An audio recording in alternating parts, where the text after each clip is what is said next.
Hello there, I'm Leigh Matthews and welcome to Big Pond Sport, where today we're talking footy with Hawthorn Premiership coach, Alistair Clarkson. It sounds good to having the Premiership coach, no matter what happens for the rest of your footy life, Alistair. Yeah, well, it's a great privilege to coach the Hawks. You've had a great involvement as well there at that club, and you know it's a fantastic club, and yeah, very honoured to be in that role at the club. Now, as I see it, the basic situation with Hawthorn, because you won it in 2008, predominantly the same team still plays there. It's that getting back to that 2008 level is kind of what gets loaded onto you guys all the time externally. How do you kind of cope with that internally? Yeah, funnily enough, I was only speaking about it with an associate of the club yesterday, that the 5 or 6 changes to our side since 2008 are all pretty significant in terms of the strength and maturity of their bodies. You know, Robbie Campbell, big strong boy. Trent Crowe, big strong boy. Stewie Jew, big strong boy. Campbell Brown, really strong physical player. Shane Crawford, really, really strong through his core. And Mark Williams, very, very strong through his core as well. And we've probably found it hard at this point in time to replace all those guys with the same sort of hardened bodies, although this year we're bringing in some more kids in Suckling and Shields and Savage. You know, Isaac Smith and Paul Puopolo played their first games last week, and then the young fellow Luke Bruce will make his debut this week against the Saints. So we're starting to inject some young blood into our group, but there's been a fair amount of change to our side since 2008, but bigger bodies seems to have been the thing that we perhaps just lacked a little bit in the last couple of years. And apart from the fact that the players that aren't at the club that you mentioned just then, even getting the rest of them on the field fit and well at the same time has probably been hardly achieved in 3 years. Yeah, well, 2009 in particular, you know, we had obviously their campaign in 2008 went as late as it possibly could, and we're obviously delighted to stretch it that far, but you know, we had some guys that had pretty serious post-season surgeries that really delayed the start of their campaign, and in actual fact, a lot of them didn't get going until well into the season.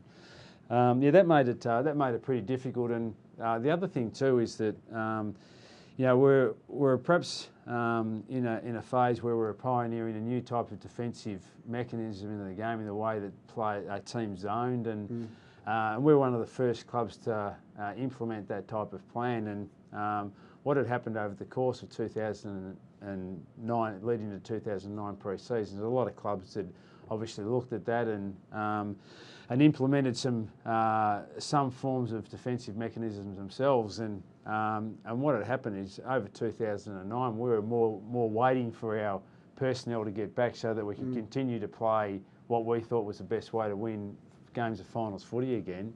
But the game changed enormously in such a quick space of time. We should have seen it coming in a sense, because we were such a part of it, but we couldn't really test it for a fair amount of time, and because we didn't have our best players available to know whether it was just a personnel thing or a game thing. And it wasn't until, to be fair, the early rounds of 2010 that we said the methods that we used in 2008 to win the flag aren't going to be the way that we're going to use to win the next one. Just you started in 2005, so 6 years ago, your 7th year as coach. Just the change in your role as senior coach in that 6 years, in the way systems and off-field operations have grown. Yeah, well, I suppose the most difficult thing, even in my time, which is obviously a lot less time than what you had, when it would be very, very different for you, but I suppose just the delegation of roles, and you're much more of a manager than you are an actual direct day-to-day coach, in a sense. And that's got its frustrations in a sense, because we're one of the great attractions for me to be involved in coaching is the day-to-day camaraderie with the players. If you can't play the game, I reckon the next best thing to do is to actually coach it.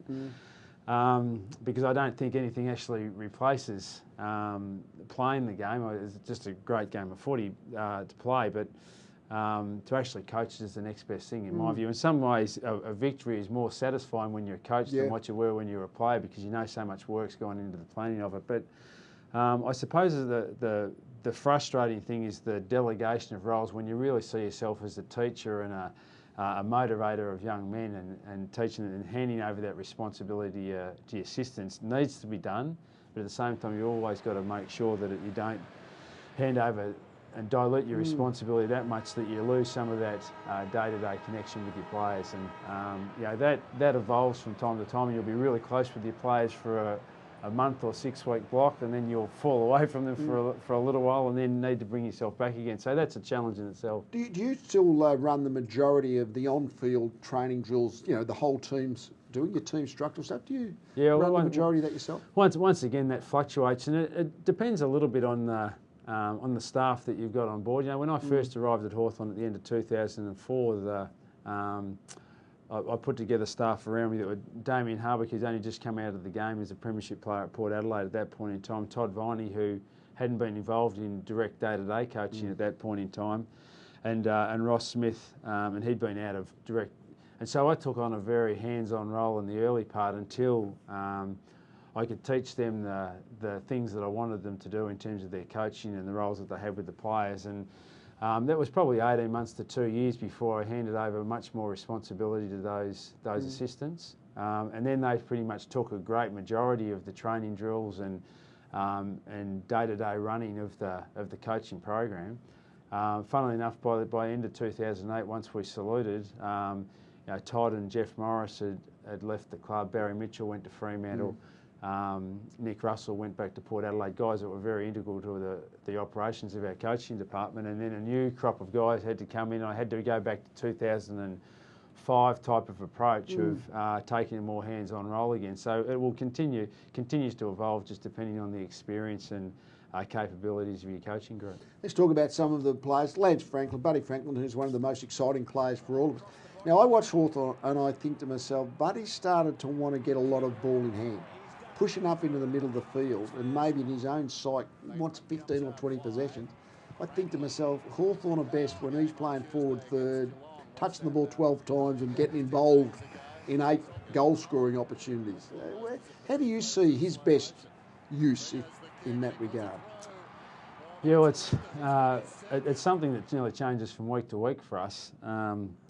You know, there's weeks like the West Coast Eagles game round 4 when we played down at Launceston. Had Buddy not played that day, we would have been in enormous trouble. You know, West Coast played very well and stifled the way that we wanted to play. Did he play upfield coming back that day, or most of his goals were from forward third? A little bit, but mostly from forward third. He played a little bit higher up the ground early in that game, but he did a lot of damage. Kicked 6 goals, 3 that day, I think, and you know, we only kicked 10 for the day, so.